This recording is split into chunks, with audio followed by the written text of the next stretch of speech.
coach onye coach. Okay. Also okodi ayi politics e chino ya.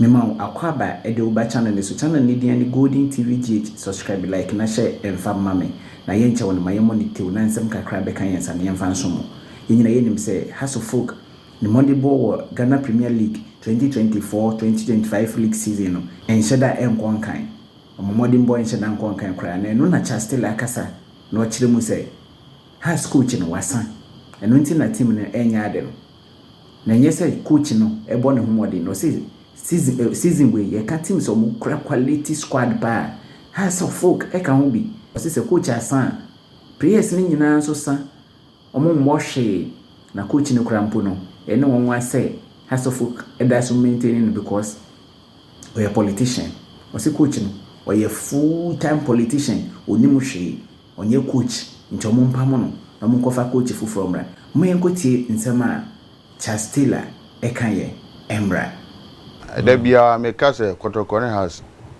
se woni adian wetumi abo woni adian ya wetumi abo because woni adian de fans ne kan no ehun ya se utie okay you need to be focused because of enura se omuhu kotoko se ekoya omuhu de supporter team ye hwe no amofum ska ewo park no so omonam so ati ase enti sa supporters na wa money your message do atem okay nti we papa dia yes scan beba ebeba wa papa ne dia ene obeje enti ye no na so onso ye wadwen se obe papa da bia ba House of Folk me makasa House of Folk team ne kuta no enye bad team ni nye bad enye baba coach na bad da bia ye ka se ana on fi se bia ena coach no ena on dia ayedan na chances are na boys yi coach nye 30 players sa ho I dey asana aka no enti o pa say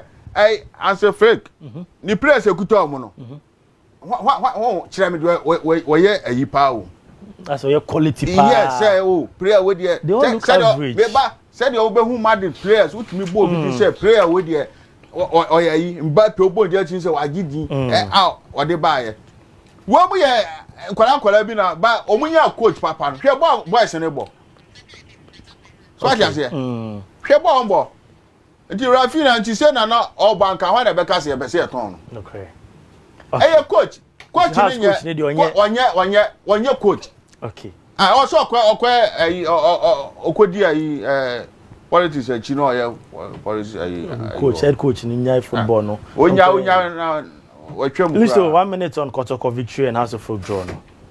Yeah, I think in recent times, House of Folk are finding it difficult beating Adriana Stars. So I'm not surprised. But then, Omudi red card now, you know, has at least should have pushed hard and at least get a goal. What I say, because Mediama has been very bad this season, very bad this season. So.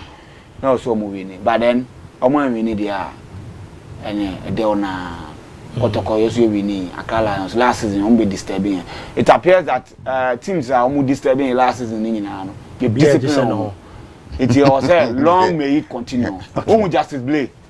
The reason why I move say Justice Blay no go so turn bench both defense and midfield holding your fan now. Okay. He will do a job for you. Great one. And because me can say every match be a Kotoko is likely to score 1 goal because Abetamwa Bono was sure say obetimi den I should go to the Kotoko until was see a well balanced defensive structure. Okay, Ouattara making sure say Ouattara all the time on Mobi. So more say Iba Oneba on fan major field. Great one. Hey, Ouattara Obia yeah against 11. Now what you make feather.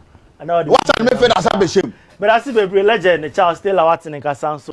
Chastela otuja wa tuja papa. Intino so only Chastela eya adwena mesro so be share thought e wo comment section honom. Misro enyatem didi ye nchane wezu de ye nidi atem ye de ni se be share your mind na ye nyina ya kire ya adwin kire no ehu hia pa Me da see be brace why join the Golden TV GH. No was subscribing so.